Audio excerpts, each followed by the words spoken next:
Guys, this is your host Vinod Sharma. And Joe Dixit. Today we are very excited to have with us Yona Weiss. Yona Weiss is a cost segregation expert, the foremost cost segregation authority and the expert in the country. He has saved millions and millions of dollars for his clients through cost segregation studies. He works with Madison Spec, a national leader in cost segregation. These guys have been in business for almost 15 years. And during this 15 plus years they have been in business, they have done over 15,000 cost segregation studies across the country. And they have saved over $3 billion for their clients through cost segregation. Welcome to the show, Yona. Thank you, Vinod. Jordan, thank you very much. Appreciate you having me on the show. And Vinod, I hear you're doing a lot of stuff with InBestments, right? Well, love to hear, for the people listening to hear a little bit about what you do. Sure. So InBestment is USA's first residential real estate wealth platform. We remove guesswork from real estate and mortgage decisions. So if you are looking to invest into single family, townhome, condos, or multifamily, say up to 4 to 6 units, we provide you access to curated deals and provides you hyper-personalized insights about those deals, helping you make smart data-driven decisions. It's a platform built by agents for agents, where we elevate real estate agents and loan officers to the role of a trusted real estate wealth advisor, enabling them to build lifelong relationship with their clients and close multiple deals per client. That's what we do with InBestments. But today we are here to talk about you and cost segregation. So let's dive in. Okay, so we have a very mixed audience for our show, Yona. A lot of people who are into multifamily investment and all that, they already know what cost segregation is. But at the same time, we have people who may not know much about cost segregation. So the very first question that we have for you, how would your parent describe what you do for a living? I think the simplest way to describe it is I help real estate investors pay little to no income tax through this incredible, service, which is a tax strategy called cost segregation. So we go into a little bit about how detailed that is, what that means, how you're able to do this, because people hear that like, wow, I'm a real estate investor and I pay a lot of taxes. How do you do that? And so it's really a method that was, invented by the IRS, which, allows you to depreciate your property at different rates as opposed to just lumping everything together and depreciating it all at once. So I may be getting ahead of myself because maybe we should step back and talk about what depreciation is. Because cost segregation is really just like an advanced form of depreciation. So depreciation is probably the best tax benefit there is out there. What it is anyone who buys a property as an investment or business property, you now are allowed to take an income tax write-off or a deduction, however you want to call it, of the entire value of that purchase. Okay? That means you can literally buy $1 million building. You can now subtract a little bit for land because land does not depreciate, but the building and the improvements, which is the majority, that you can now take as an income tax write-off. But you can't just do it all at once, right? You have to spread it out over a long period of time. And the way that they set this up is that for residential properties or multifamily, which is considered residential as well, that goes on a 27.5-year schedule, meaning you have to take that $1 million, divide it up by 27.5, and then for the next 27 years, you get to take a little bit of that deduction every single year. Okay, for commercial properties, it's 39 years, same concept. So that's depreciation in a nutshell, and what that does is it just allows you to lower your income tax liability, meaning you're able to now, instead of making, let's say you make $50,000 of net operating income from your property over the course of the year, instead of paying tax on that entire amount like you would normally do, you can now reduce that, right, by a certain amount because that's depreciation deduction. Cost segregation comes in, and I'll describe in a moment, and literally overhauls that and front loads a certain amount into the earlier years where you can literally pay little to no taxes during those early years. Cool. So Like one of the questions that we got from our viewer was that I think you, in a way, you answered that question, that isn't this just a timing thing? Because my building is anyway going to depreciate on its own anyway. So, correct. Yeah. Well, yeah, I mean, you say it's going to depreciate, and that's the interesting thing about this deduction. Like, we think about depreciation as a concept. That means something's going down in value as time goes on. And so, yes, everything depreciates. Everything goes down in value as time goes on. This deduction is really just a borrowed term. Okay? It means the IRS said that because things go down in value as time goes on, you're now allowed to take this tax deduction based on that principle. Because it starts over your depreciation schedule, meaning those 27 years starts the day you buy the property. mm-hmm. It doesn't start the day the property was first built. Well, it does for the original owner, but even if that property's been, built 100 years ago, when you buy it today, you get to now depreciate or take that depreciation deduction starting today for the next 27 years. So yes, you're right. You can take that 27 years and you can take that deduction every single year. Or what you can do with cost segregation is front loading a certain amount. So let me just describe that a little bit, because Sure. that's really, what that advanced form of depreciation is. Like I said, the building depreciates on a 27.5-year schedule. That means that's really just the structure and the structural components of the building fit into that. But other things in the property actually have, according to the IRS, different useful lives, meaning different time periods that they depreciate. So for example, personal property, stuff that's inside the building that's considered movable or tangible, like appliances, furniture, fixtures, even carpeting and cabinets and countertops and things like that that seem like permanent, but they're movable, they're not part of the integral structure of the building. All of that stuff that I just mentioned depreciates on a 5-year schedule, okay? Which means the process of cost segregation is just like the name sounds. We take that cost, that overall purchase price, and we segregate that into different categories. It's a weird name, I know, but what we're doing is essentially finding through an engineering process, and that's exactly what we do, is have an engineer come to the building, identify what all those different items are, what those assets are, and then assign a value to those individual items, and then now you can take that as a tax deduction earlier on.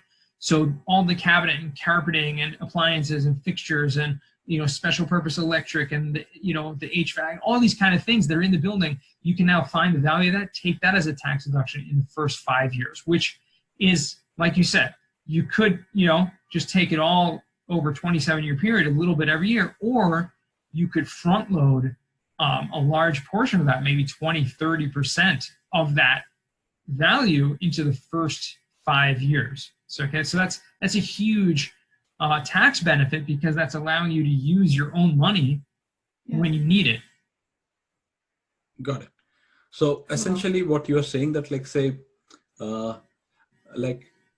when you go to a regular CPA, right? When I go and talk to my CPA, when I talk to him about depreciation and all that, they talk about the rule of thumb, like if your building is, like, if your value of your home or a building is, like, say, $1 million, 80% is improvement and 20% is land. So that 80% improvement, right, which is depreciated over 27.5 years for a commercial, for a residential property, and 39 years for a commercial property, you're saying that 80% of, say, 800K, I'm just trying to simplify things. Perfect. 800K what I have over here, right?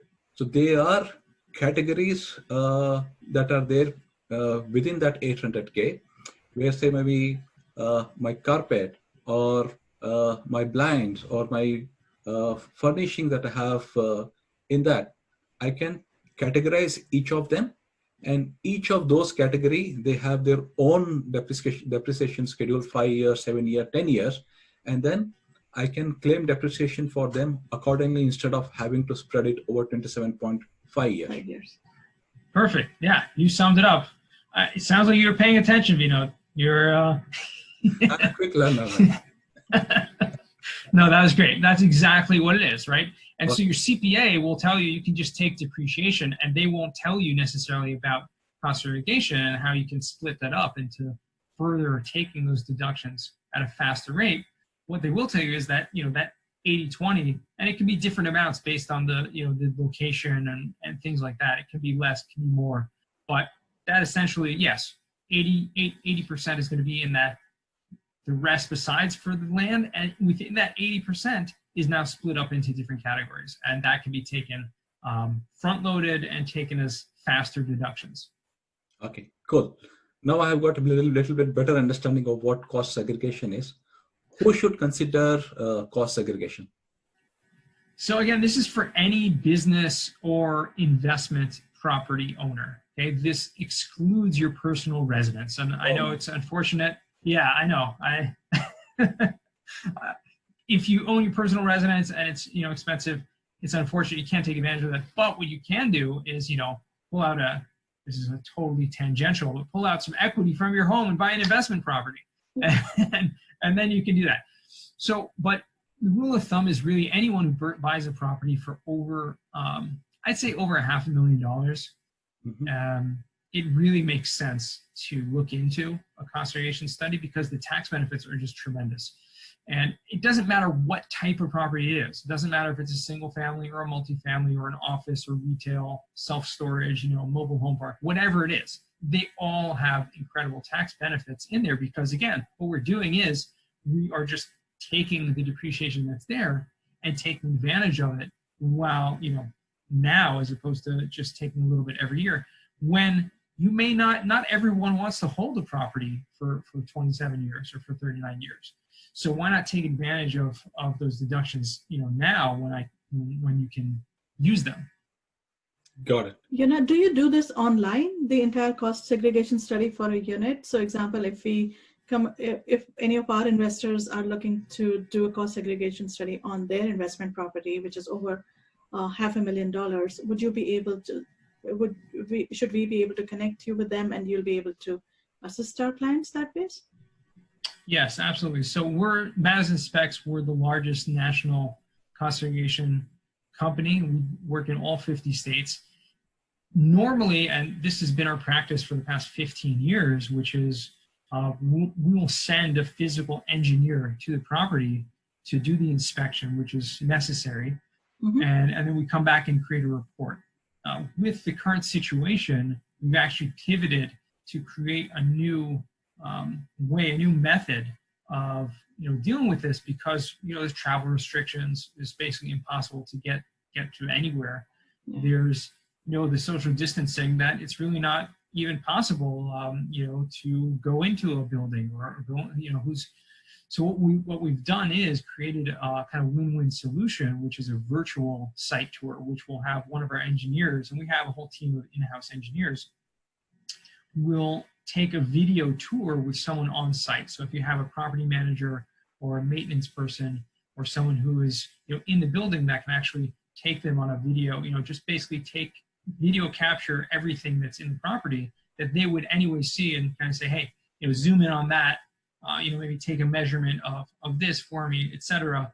And that process has become extremely beneficial because it allows us to access, much more.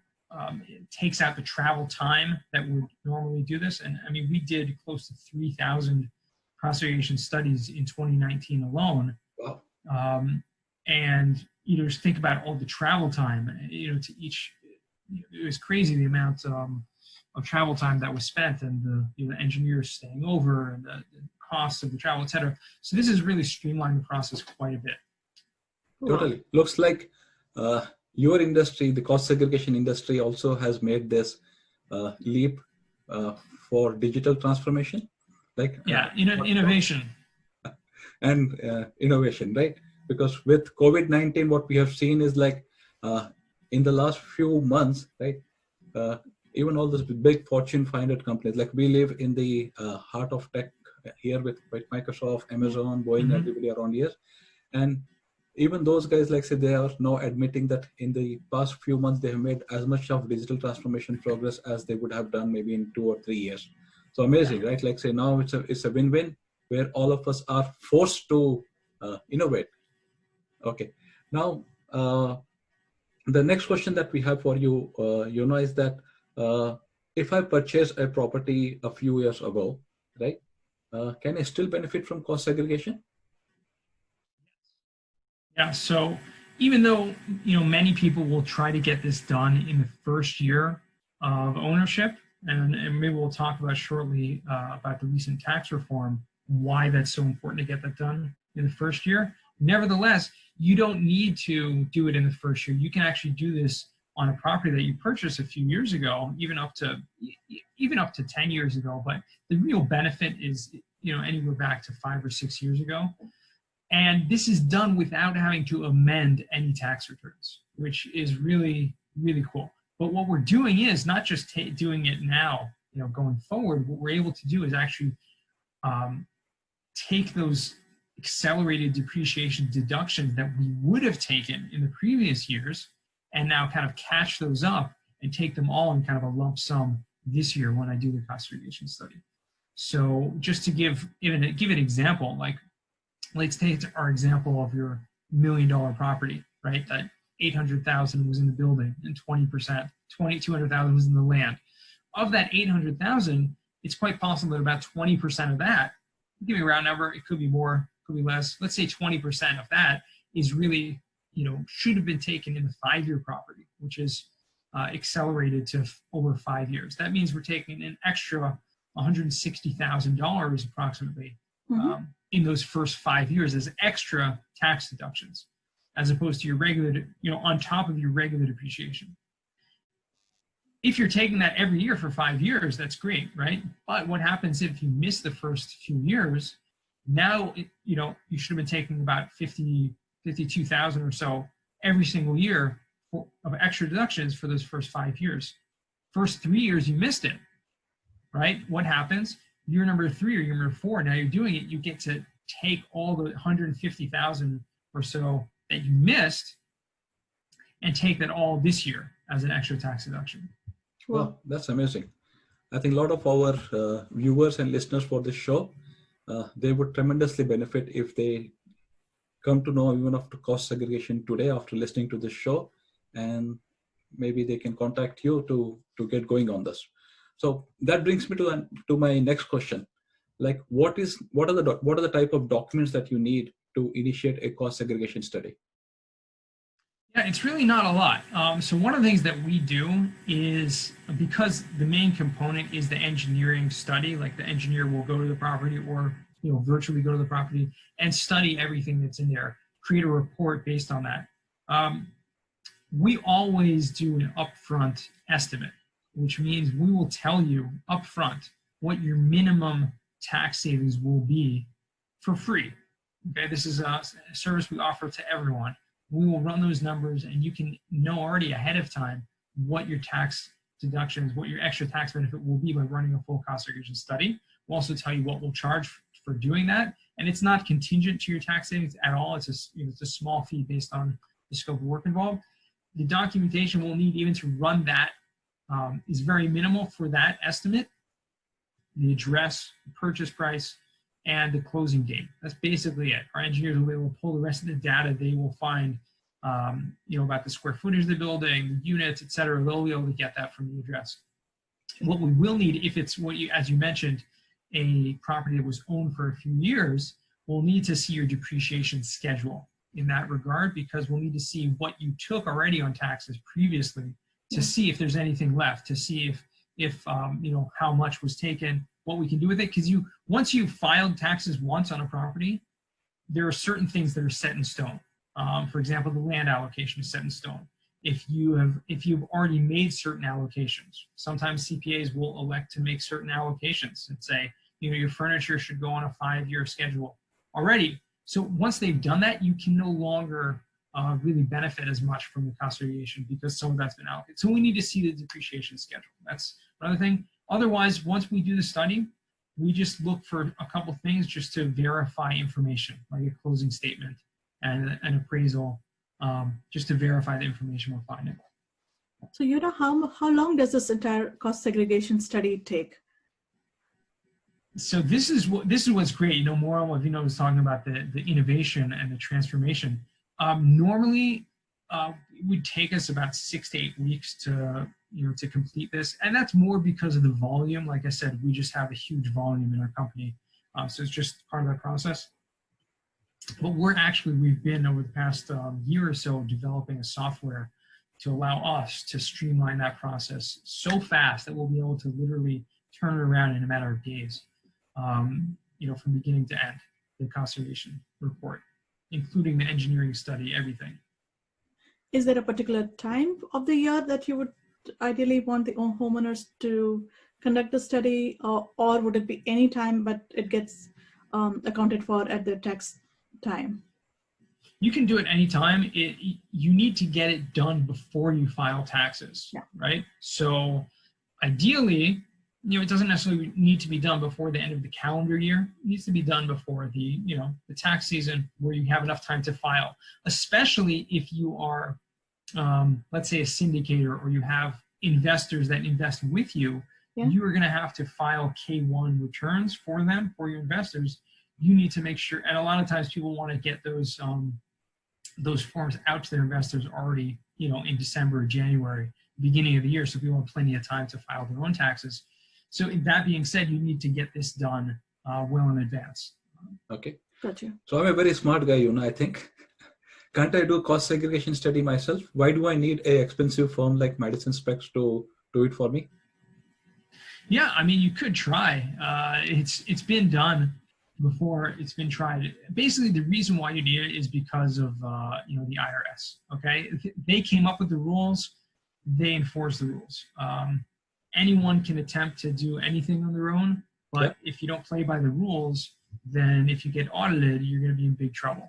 So in the conservation audit techniques guide, which is basically the rule book of how to do a conservation study, which was, is on the IRS website. You can check it out.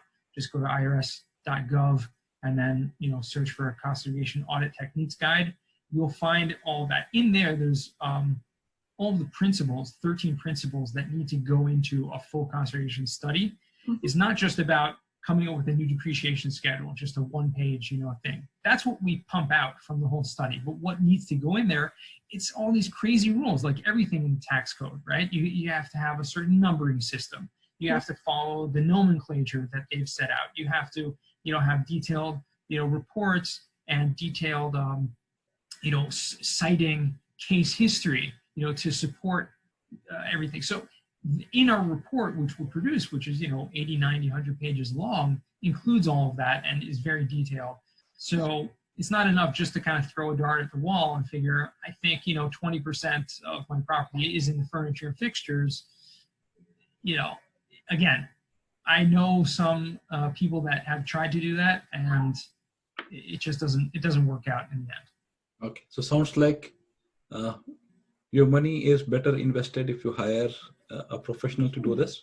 You could try to do a surgery on your own, but if you go with a professional, I think chances are you'll survive. You will survive. The same goes even for cost segregation. And it's not just about cost; it's also saving time, because handing it over to the experts is, it's a one-stop shop. So. Okay. Now, typically, like say, how much does a cost segregation study cost, and what is my return on that investment? So like I said, one of the things we'll do is provide that upfront analysis, which you'll know upfront. You'll know already, even before you do it, before you spend a dime, what your return on investment is going to be. Our cost, as I mentioned, is not contingent. And I'm just speaking for today, 2020, as of now. Each property is different, but generally speaking, every type of property under the sun is in the range somewhere between $3,000 to $10,000. And $10,000 on the high end, that's for like huge, massive commercial buildings. We're talking like 300,000 square foot office buildings, things like that. Residential small properties is going to be much on the lower end, $3,000 to $5,000, somewhere in that range. Which means if you have a $500,000 property purchase price, you can expect, and as I mentioned, every property is different, but you can expect like somewhere about $100,000 of tax benefit from that. So that means it's pretty incredible once you start doing the math. So you're talking about, 100 times ROI, right? From the investment you're putting in. And it's really more than just the return on investment of spending the money on the study itself. What it is doing is freeing up your cash, right? Freeing up your cash flow. The cost of the study itself is a tax deduction, right? It's a business expense. But the money you're making from your properties is now tax-free, which means you can, or essentially, it's not always going to be that case, but it's going to be lower to the point where the money you're making now you can use to reinvest that money. Yep, that makes a lot of sense. I have one of the questions from our viewer, and this guy is nowadays very big on mobile park, and he's wondering, like, say, with mobile park, right, can he take advantage of cost segregation because he's not owning the land, right? Yeah, that's an excellent question. It is, in fact, like mobile home parks, in many cases, are some of the best opportunities for cost segregation. Now, the question is, well, why is that? Because, what do you own exactly? Now, there are two different types of mobile home park investments. There's what's called the tenant-owned homes and the park-owned homes. So you can buy a mobile home park, and including in that acquisition is that you own all of the homes as well, okay? That's really no different than a multifamily property. Essentially, what you're doing is you're buying a piece of land that has pavement on it and has et cetera, and has homes on those lands. So it's just essentially like a multifamily property. So in that regard, it's very similar to multifamily in terms of the results. When it comes to tenant-owned homes, and this is very, very common, you buy a park and the tenants, own their own little boxes that they call homes, right? You don't own any of those. All you own is the park. Now, when that's the case, this is where it gets really interesting. You own the land, right? And we said land doesn't depreciate, right? So what's the benefit there? But what you also own is land improvements. And land improvements is another category in the cost segregation that depreciates on a 15-year schedule. Now, 15 years is much faster than 27.5, but it gets even better when we're talking about the new tax reform of the bonus depreciation. So when you buy and I'll get to that in a second, but when you buy a mobile home park and it's all tenant-owned homes, guess what? All of your money is now segregated into basically two things. Well, three things, because there's still some structural elements. Yep. Structural elements, like usually in a building, will be like the roof and the walls and the floor. There's none of that in a mobile home park, but there's still like sewage pipes and electric main lines. Those are considered structural components that still have a certain value to it. But the other things that you have is the land improvements, which that's the majority. The pavement, the concrete slabs under each home, the landscaping, the fencing, any signage, any of that stuff, sewer drains, all of that has value to it. All that depreciates on a 15-year schedule. In mobile home parks, this can be anywhere between 40 to 80% of the value of that purchase price in that 15-year land improvement category. So that's huge. That is huge, indeed. Cool. I think both of us, we have learned quite a bit about cost segregation today. I think we are coming out wiser after this conversation. So we are going to switch gears, Yona, now, and we want to know the other Yona, not the cost segregation Yona, but Yona, the real Yona behind the cost segregation expert. So Jo, as I told you, like she's from the HR background, having worked with companies like Microsoft, GE, and Ernst & Young. She has prepared a few questions for you to get to know you better, so that your audience, they know you better. So over to you, Jo. I have 4 questions here for you, Yona. What was your biggest failure, and what did you learn from it? It's interesting. I didn't really want to finish college. I did, but I didn't want to.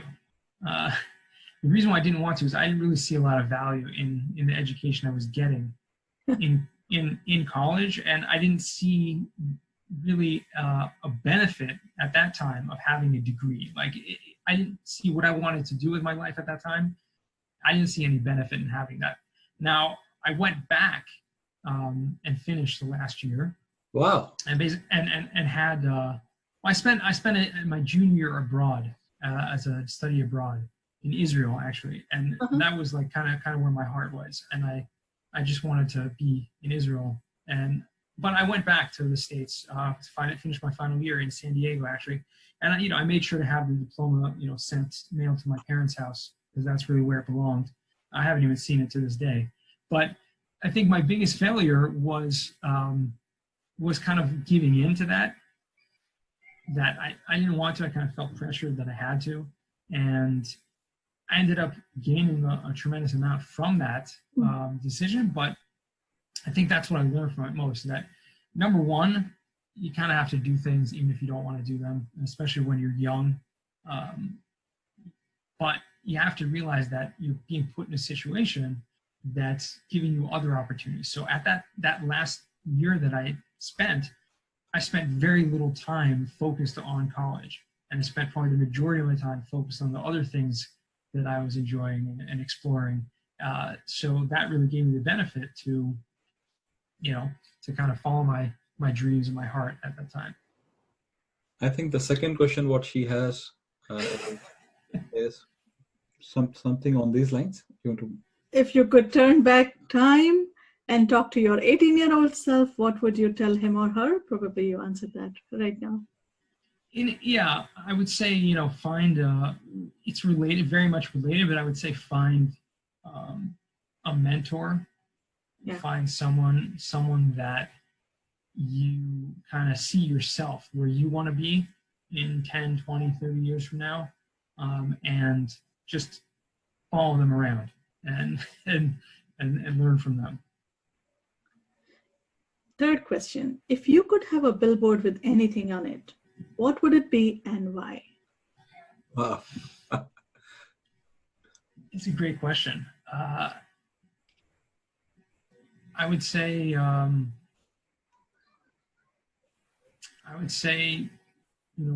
maybe follow your dreams. And it's kind of cliche and cheesy, right? But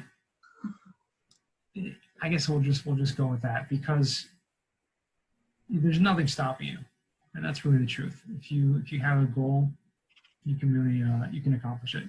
Yep. You just put your mind to it. Wow. And my last question here is, what have you read or listened to recently that has inspired you? So I'm actually currently still in the middle of listening to a great book by Jocko Willink, The Extreme Ownership. It's become a very popular, leadership book. And he's a former Navy SEAL, and now he's a business, kind of coach, business mentor, trainer. It gives incredible insight into, how to think on, in very pressure situations. And the premise of the book, Extreme Ownership, is a leader has to realize you can't get anyone to do anything else until you own up to the fact that everything is your responsibility. Like it's all because of you. Like they're not doing anything, unless you're leading them in the right way. Yeah. Gotcha. Cool. I think that's the book I would also need to read. I love to read, so that's one book I'll add to books to read category. Okay. So Yona, I see you everywhere, man. On social media, right? If people look for a cost segregation expert, this is where you show up, right? So a lot of our viewers, right, who are into other professions like real estate or who are mortgage officers, loan officers, right? What is the advice would you have for them? How can they go about creating a personal brand like you did for yourself? It's really about, more than anything else, and especially when it comes to social media, LinkedIn specifically, just adding value. I'm a very big fan of Gary Vaynerchuk in terms of his marketing strategies. Not necessarily a fan of certain things, his foul language, etc. But what I do like about what he says is just very much about just adding value, like going out of your way to do things for other people without expecting anything in return. Especially on social media, like adding value to others. Like, for example, promoting other people, pushing other people's content, giving, like we're doing this, like things like this. See how you can share your expertise, not trying to sell anything, but just trying to educate people and try to share that knowledge. Do that a lot, do it consistently, and you'll see tremendous amount of return on that investment of time. Yeah, that's a Wow. great advice. I think that's something. I think if all of us start to practice, give more, provide value, and then your network will grow. And like I think one of the thing that I read about in one of your blog is that your net worth is your network. So you grow your network, automatically your net worth will grow up. You will find the right kind of people to do business with, and together you all of us would All grow. of us will. That's a great advice. Okay, so we are coming towards the end of our show, Yona. So we have two last questions for you. If you could step into our shoes, what is one thing that we should have asked you but we did not? Where can people find you? No, I'm just kidding. I'm sure you're gonna. I'm sure that was the next question. I know. That was our last question. I know. I just. That's why I knew that was something you should have asked, because it's only good. But no, I think what I would ask is, maybe how can you learn more about this, this thing that you mentioned about adding value and social media, etc. How can I learn how to do that? Because it seems daunting. People on social media and they just waste time, and people on there and they're not really seeing the results, and not getting things done. How do you learn more about how to do it right?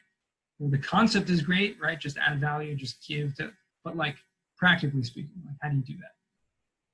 Got it. Oh, that's a great question. I think I'll answer that.